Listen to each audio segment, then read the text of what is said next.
et oleme siin selle väidetava karurünnaku siis piirkonna lähedal, siinsamas praktiliselt. Ja siis leidsin sind üles ühe karueksperdi, karuteadlase. Et meedias kuuleme nagu hästi palju kõikide teiste arvamusi, kõikvõimalike teiste inimeste arvamusi, aga nagu mõtlesin, et tulen küsin karueksperdilt ka, et aga ütle, et kas sa käid nagu keskmisest inimesest rohkem metsas? Noh, sul ilmselt sel kevadel ka juba üle mitmesaja kilomeetri, et mitu korda sa karu nägid? See kevad ei olegi näinud. See on sama lugu, mul sama lugu, et ma ka ei ole näinud, kuigi olen kilomeetreid üle 300 ja niimoodi läbi metsa. Isegi junnu pole näinud nagu. Ma paari junni olen saanud, aga jah, alles võtavad tuure üles. Aga sa ju elad siin kandis ka ja palju sa siis aastas näiteks näed neid karusid? No see on tavaliselt ma loendus. Aga ikka näed iga aasta. Ei tea. Samas ma ei käi neid kaudseselt otsimas, et mul ei ole nagu vaja neid näha. Sa ei käi otsimas, see ongi see, mina käin otsimas, ainult siis näen, et niisama nagu kuskil sõidan vaevu. Mine kuskil jaluta, eks ole, kuskil metsas või põllu peal või kuskil sa ei näe. Ainult siis, kui sa lähed kindlasti kohta ja otsid, aga siin näiteks isegi karud tulid lausa, võtsid kotist keefiri pakki ära, et sul pole juhtunud nii, et võtab seljakotist mingi... Ei ole, nad on tavaliselt pigem selle olekuga, nagu mina tahaks neilt midagi võtta. Panevad jooks. Kuule, aga mis see siis reaalselt nagu siin siis juhtuda võis, et kui juhtus, et tegelikult nalli naljaks on ju, et teoreetiliselt üks selle karusid piirkonnas liigub, mitte ainult teoreetiliselt, aga ka praktiliselt on ju, ja selles mõttes, et teoreetiliselt, et on see selline olukord nagu võimalik, aga kui nüüd võttes arvesse seda juttu, mida me täna teame, siis mis sina karueksperdina arvad, et kas see rünnak päriselt ka toimus? No mingi väike tõenäosus tuleb omal alati tagavaraks jätta. Aga võis ju olla, et karu ei märganud ja jooksis jalgratturi kogemata pikali ja põgenes, sest ma saan aru erilisi selliseid ründemärke ei ole. Eks meditsiinitöötajad võib-olla oskavad paremini öelda, aga kui inimene kukub ratta seljast maha, siis läheb ka natukene, võib kriimeid tekkida. No ja, et kui nagu 200-kilone metsloom sul peale või selga hüppab, siis... Teine asi, kas ta on 200-kilone oli, et kui ta on ikkagi noor loom, siis ta pigem ei ole 200-kilone. Aga kui jookseb sul, isegi kui 80-kilone jookseb sulle tormi, siis... Täpselt, et ma ütlen, et kui nagu hooga sõidad, siis keegi ei peagi otse jooksma, kui kukutused ikka õiget. Aga lihtsalt, kui loom nagu ründab, siis ta ikkagi võtab millegagi kinni.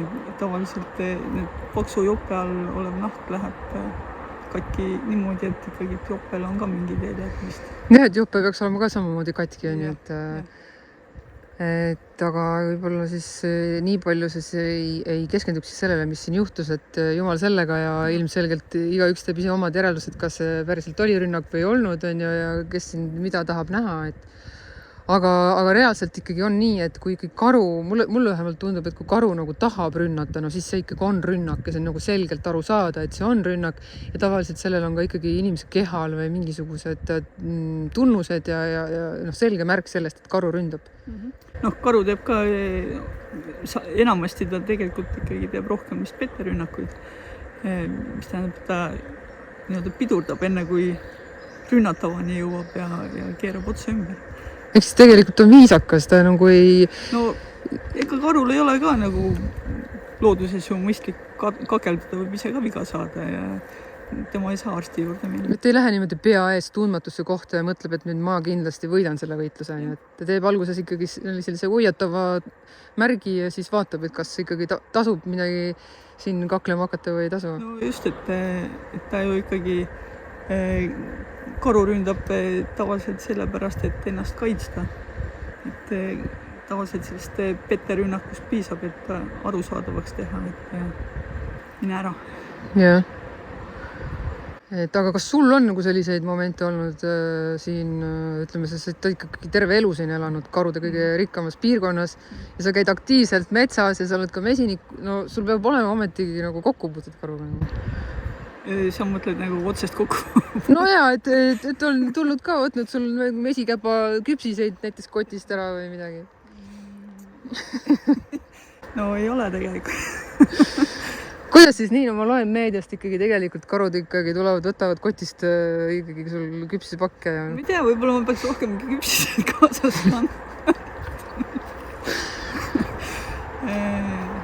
Ehk siis noh, tegelikult ma tahtsin küsida seda, et kas sa oled näinud nagu selliseid karusid, kes nagu näitavad mingitki sellist agressiivsust üles sinu suhtes?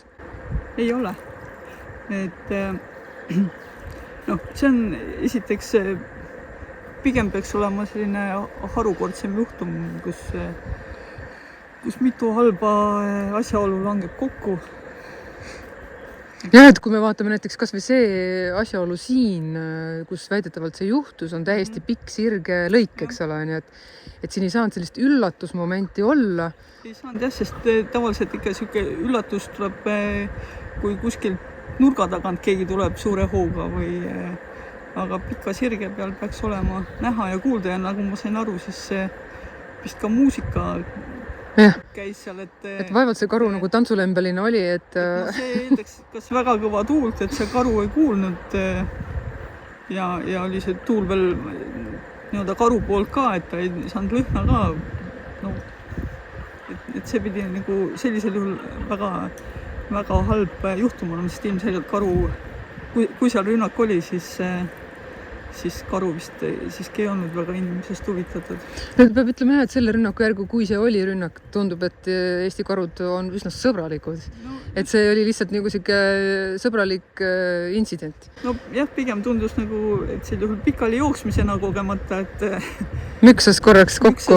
Jah, oli väike valearvestus, võib-olla arvestas jalgratturi kiirust valesti, tuli kas aeglasemalt või kiiremini, kui oli plaanis. Kuigi tema olekut arvestades, siis noh, kas ikka siin kiirusega sai tegemust olla? No sellest võib-olla tuli aeglasemalt, et võib-olla karu mõtles, et laseb mööda. Võiks juba möödas olla, aga ikka veel ei olnud. Tegi valearvestus, et tavaliselt sellise ajaga on juba ammu möödas, aga need ei olnud. Just.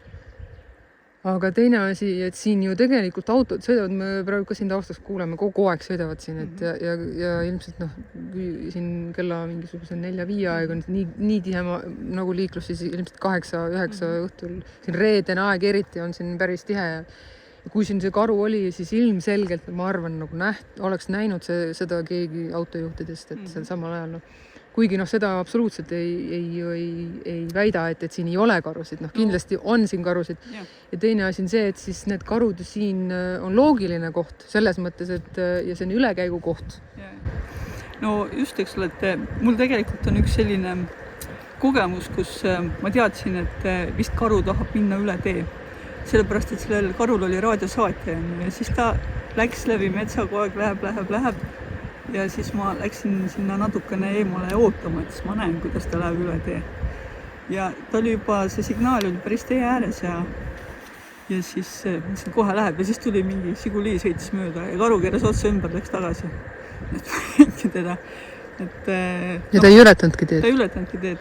Et eks noh, karud on loomulikult erinevad, ega ma ei tea, võib-olla see auto tekitatud õhuvoog viis mu lõhna näiteks karule ninna või ma ei tea täpselt, milles oli, aga igatahes tookord see karu keeras otsa. No igatahes minu kogemuses täpselt sama nagu mitmeid karude kohtumised, kui mis on nagu teede ääres, siis on just täpselt see, et enne kui karu tuleb tee äärde, ta teeb pausi.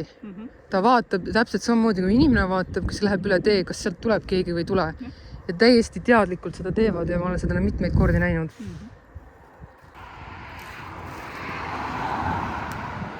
Tulin siis siia väidetava karurünnaku piirkonda vaatama, et mis siin siis toimub, mis piirkonnaga on tegu ja mõtlesin, tulen korraks, heidan pilgu siia metsa alla. Ja mis ma siin näen, siin on prügiprobleem on siin, et siin on vanad rehvid, survemasina, pudelid siin vedelevad. Neid rehve on siin mingi 3 tükki. Ja neid prügi on siin veel, et siin on kellegi jõulukuusk toodud prügikotis.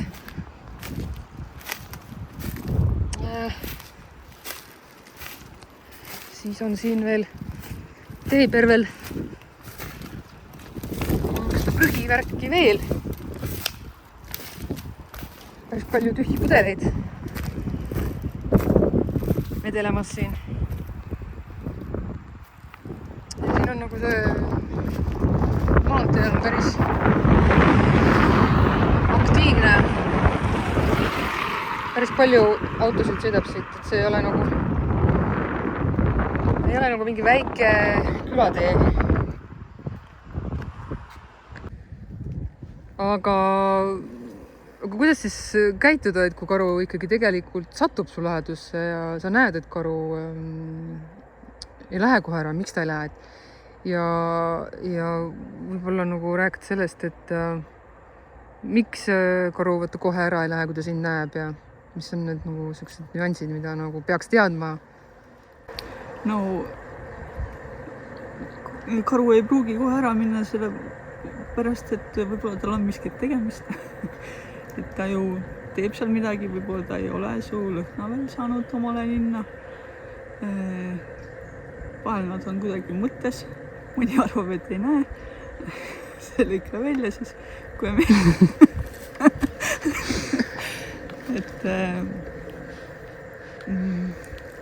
Et aga kui tundub, et karu ikkagi nägi sind või sai lõhna linna ja ikka ei lähe ära, siis ja ta nagu jätkab oma tegevust, siis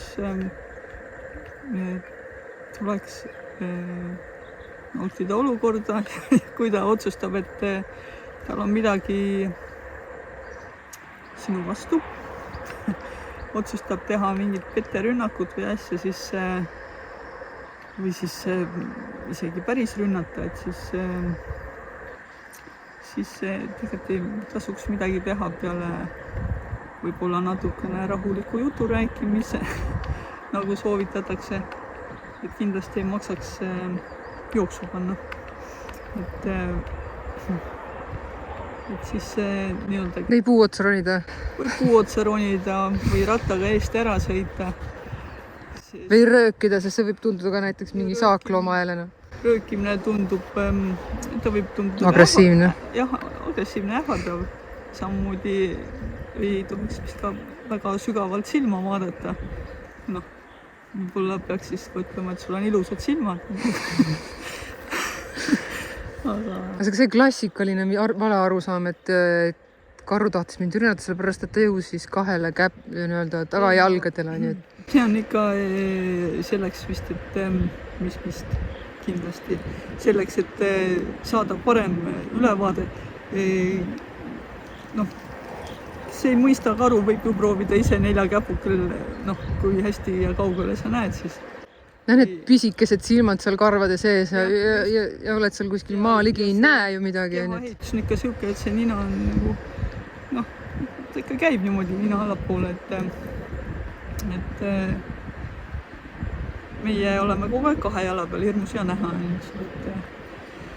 Ja loomulikult, mida kõrgemale maast lähed, siis on igasuguseid rohtu ja põõseid vähem ees, mis ka lõhna liikumist takistavad, et on loodus ka lõhna saada. Ja eks nad teevad seda lihtsalt selleks, et paremini näha, mitte hakata jooksma, eks ole. Kui seda karu seda rünnakut teeb, siis ta teeb seda ikkagi 4 jalal, mitte 2 jalal. Ja karuga on muidugi see natukene paha asi, et karu miimika ei ole alati kõige sellisem loetavam, jah. Et see ilmselt tahab palju harjutamist või mingite karufilmide vaatamist, päris looduses meil enamasti ei ole nii palju teki võimalusi, et harjutada karu miimika lugemist, eks ole, aga igasugused loodusfilmid või isegi rajakaamerate jäädvustused, kus on näiteks mitu karu koos, kõige parem ongi minu meelest jäljendada karuga kohtumisel sellist käitumist, nagu karud ise praktiseerivad, et kui on kuskil näha, 2 karu saavad kokku, nad jalutavad siukse näoga üksteisest mööda, nagu nad ei oleks märganudki, et ja siis taganevad. jah, või siis taganevad, et jah, see sõltub nii kuidagi olukorrast, et eks inimesel ka, kui see karu on kaugel, siis ta lihtsalt põgeneb, kui tal on tunne, et tal on võimalus põgeneda, kui talle tundub, et see inimene on juba nii lähedal, et tal enam nagu sellist võimalust ei ole, siis tuleks ikkagi olla võimalikult ohutu, et on kahtesugust õpetust, et üks on see, et tõsta käed üles ja tee talle arusaadavaks, et sa oled inimene, mis tegelikult võib-olla mõne karu jaoks natuke kohutav, kui sõltub ka inimesest, kuidas seda teeb, tõstab käed ja kukub karjuma ja vehkima, eks ole, et siis see võibki ehmatav olla, aga siis on ka soovitust hoopis teha ennast võimalikult väikseks ja ohutuks. Kükita. mitte karu ehmatada, et lihtsalt taganeda ja ära minna. Et mul ka ei ole ühtegi sellist momenti olnud, et ma näeksin, et karunid on minust huvitatud, et isegi mitte sellise moega mitte, nagu me näeme nendest, ma ei tea, piltidest ja videotest ja kuidas karusid eksponeeritakse, et sellist viha ja raevu ja mingist agressiivsust, no ei näe seal. Isegi kui nad seal omavahel müravad, see on nende jaoks mäng, on ju, et raske nagu kujutada, et karu niimoodi lambist nüüd agressiivseks muutub, et ja isegi kui on mingi siuke enamasti öeldakse, et kui satud emakaru ja poegade lähedusse, et siis see on juba ohtlik, et siis pead ka ikkagi vist rohkem olema seal emakaru ja poegade vahel, et ma ei tea, minul ei ole ka siukses olukorras midagi juhtunud, ma isegi näinud emakaru. Peab sama ütlema, et olen ka emakarusid väikeste poegadega näinud ja ei näe seal seda agressiivsust ka seal, aga loomulikult tuleb olla ettevaatlik ja selles mõttes, et ettevaatlik tasub olla ka loomulikult, aga nii-öelda ülemäära karta, sest et maailmas on nii palju asju, mille üle karta, aga et tõenäosus, et nüüd karuga keegi kokku puutub, see rünnak toimub, on väga väike ja mis mujal maailmas ju tegelikult on välja tulnud või mis praktika näitab, on see, et kui see rünnak tuleb, siis enne seda on ikkagi mingisugused märgid õhus. Et selles mõttes tuleb loomulikult täie tõsidusega suhtuda, et kui tõesti kuskil on selline karu, kes ütleme, kui siin oleks see karu, kes tõesti näitas sellist agressiivsust, siis see karu oleks ilmselt suure tõenäosusega ikka veel siin piirkonnas, sest ta arvab, et on ju boss. Kui ta juba inimest ründab, siis ta arvab, et tema on selle koha boss ja siis oleks neid nii-öelda kohtumisi kuidagi rohkem, on ju, et teinekord tuleb lihtsalt seda ka vaadata, et võib-olla seal on mingi põhjus, on ju, võib-olla, et seal on mingi maisipõld on seal, on ju, et sinna ma tegelikult sinna võikski jõuda, et see, et kui mingist karust saab probleemkaru, siis ega ta ei ole ju sündides probleemkaru, et ta on inimene on midagi teinud sellist, et ta on harjunud või tal on põhjus seal inimese juures läheduses käia, et kas tavaliselt on see prügimajandus, mis on korrast ära või on mingi nii-öelda atrakant. Jah, et maailmas näiteks Rumeenias mõned näited, kus samamoodi mingid asulad, ütleme siin samamoodi siuke näide asulatest, mis on sellise rohekoridori siis vööndi vahel ja kus karud ja loomad liiguvad ja siis sellistes kohtades siis nad jäävad esiteks rohkem silma inimestele ja kui seal nendes kohtades, kus on need ülekäigukohad ja kui on sellist söögipoolist, ehk siis on mingid põllud, kus saab süüa, kui on näiteks mingi prügimajandus kuskil korrast ära ja siis nad jäävad sinna, et kui see ongi see, et me peaksime niimoodi kuidagi sättima, et kui karud või loomad liiguvad meie asulatest mööda, neil ei tekiks seda põhjust, et sinna jääda pidama, et nad jätkaksid oma teekonda ja leiaksid oma tee siis ikkagi seal nii-öelda kuskil kaugemal. Just, iseenesest nende põldude vastu ei saa, eks ole, aga seal nad käivad hooajaliselt ja siis tasub sellega arvestada, et päeval see karu ei istu seal põllus tõenäoliselt, aga kui on märgid näitavad, et nad seal käivad, et siis võib ju vältida ajutiselt siis õhtul seal põllu ümber ma ei tea, jalutamist, pidutsemist, kindlasti on neid kohti veel, kus saab jalutada. Et loomulikult tuleb nagu olla tähelepanelik, aga mingisuguseks hirmuks, ohuks või selliseks käitumiseks, et nüüd ärge metsa minge, selleks ei ole nagu Eestis põhjust. Mingisugust kriisi meil siin Eestis, karukriisi ei ole, ei tasu nagu igat uudist ka nagu nii tõepähe võtta ja tuleks nagu säilitada oma nagu mõtlemisvõime, aga samas ma saan täiesti aru inimestest, kes pole karudega kohtunud nii-öelda ja metsas väga viibinud, siis selline loodusest võõrandumine ja valearvamuse tekkimine on väga, väga kiire. Tegelikult need kohad, kus on nii-öelda need karukriisid, siis seal on sageli see, et see karu on väga sõltuv mingist üksikust toiduobjektist. Sügisel, eks ole, kui tal on see kõige olulisem aeg saada omal see nahavahe rasvaseks. Aga Eestis on tegelikult neid toiduobjekte nii palju, et isegi kui miski asi ikaldub, siis midagi ta ikka leiab ja sellist klassikalist karukriisi nagu kuskil Siberis või Jaapanis või ma ei tea, kuskil Kamtšatkal, kus on ainult lõhe peal see sügisene toitumine. Siukest ei tohiks Eestis, ma arvan, tekkida. Ja, et Eestis meil on nagu seda toidubaasi rohkem erinevatel aegadel ja selles mõttes me hästi tihti nagu tuuaksegi nagu seda küsimust, aga tahad, et Eesti muutuks siis nagu Rumeeniaks või Jaapaniks, et ei saa tuua võrdlusi. Rumeenias on number 1 probleem prügimajandus. Ja see on nagu, kui sa prügimajanduse Rumeenias saad korda, need asulad, kes prügimajanduse on Rumeenias korda saanud, neil enam nagu karuprobleemi ei ole. Et meil Eestis on tegelikult see prügimajandus väga hea ja ei ole sellist probleemi, kuigi kohati on ka seda siin ja seal.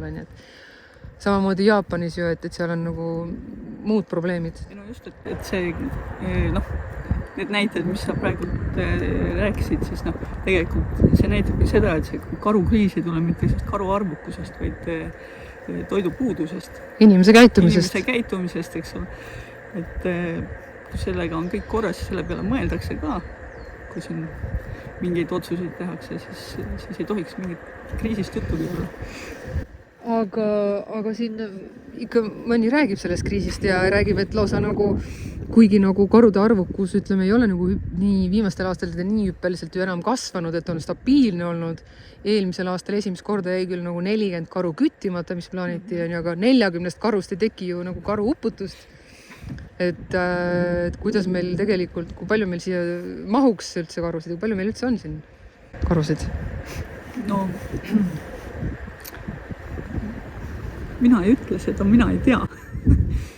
Karuteadlased ei tea, aga vaata, küsi iga inimese käest, ütleb kohe, palju on?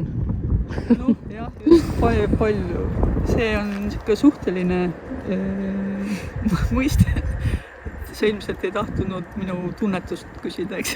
Kõhutunnet nagu? Kõhutunnet küsida, Kui me paneksime praegu minu ja sinu nagu selle kevadised kogemused kokku, et ilmselt me oleme nagu, ma arvan, kõige rohkem siin inimesed, kes on kõige rohkem nagu looduses käinud kevadel ja pole ühtegi karu näinud, siis järelikult nagu karu ei ole või?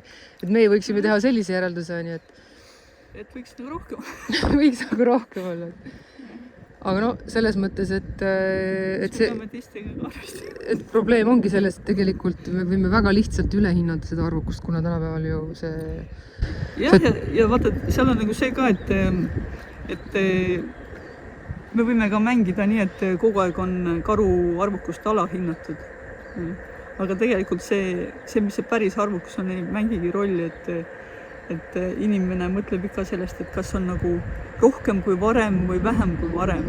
Et kui tuleks mingi hetk avastus, et meil oli juba, ma ei tea, 15 aastat tagasi 3000 karu on, eks ole, siis see oleks nagu 2 korda rohkem, kui praegu optimistlikumad arvavad, on ju.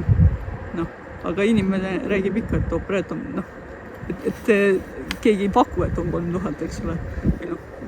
Et see on nii, see inimese hinnang on nagu nii suhteline, et see absoluutmõõt ei loe midagi. Kuigi tegelikult on võimalik ju seda kindlamaks teha, aga meil Eestis on see suhteliselt nagu selline ongi see kõhutunde pealt, on ju, ja mingisugused sellised seireandmed, mis oleks teaduslikult meil ei ole, ehk siis tegelikult noh, kui sa tahad olla nagu tõsiseltvõetav teadlane, siis ei saa seda öelda lihtsalt sellepärast, et meil ei ole neid andmeid, on ju, et kui me nagu tugineme ainult vaatlustele, siis mis see tähendab? See tähendab seda, et karu ju tegelikult liigub ja neid andmeid ei saa võtta nagu selles mõttes kuidagi täie tõsidusega, et sealt tuleb nagu teha mingisugused teistsugused järeldused, on ju, et nagu teistsuguseid andmeid, teistsuguseid algandmeid ja teistsuguseid metoodikat, et teha see nagu täpsemalt kindlaks. No just, et sihuke, noh, kui sa tahad sellisest teemast rääkida, siis tegelikult selline pesakondade eristamisel põhinev loendus, see toimib hästi siis, kui on väga madal karude arvukus.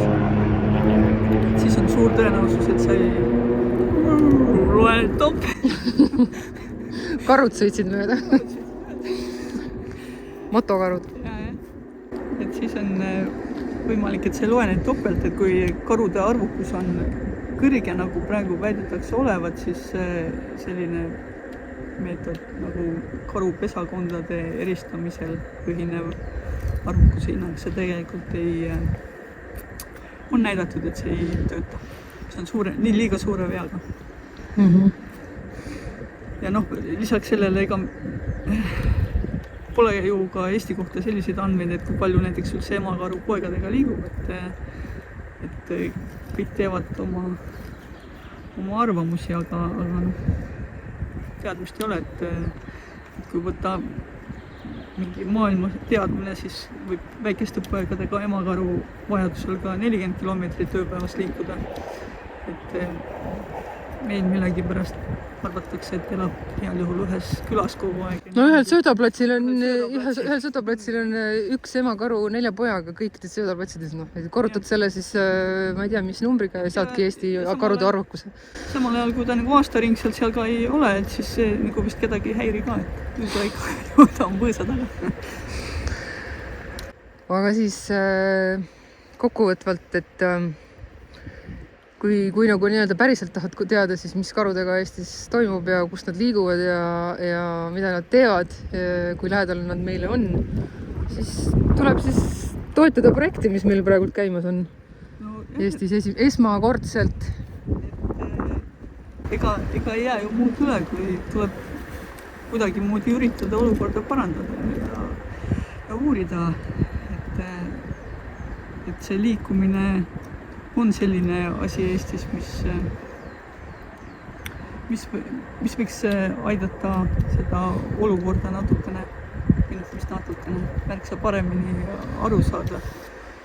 Et, ja noh, ühtlasi, kui meil on nii-öelda kaelustega karud, siis see mingil määral võimaldab ka sellist tunnustatumat meetodit piirkonnas kasutada, nagu märgistustaaspüükmeetodit, mis saabki selle märgistatud looma ja märgistamata loomade nägemise sageduse põhjal siis anda mingi arvukushinnang.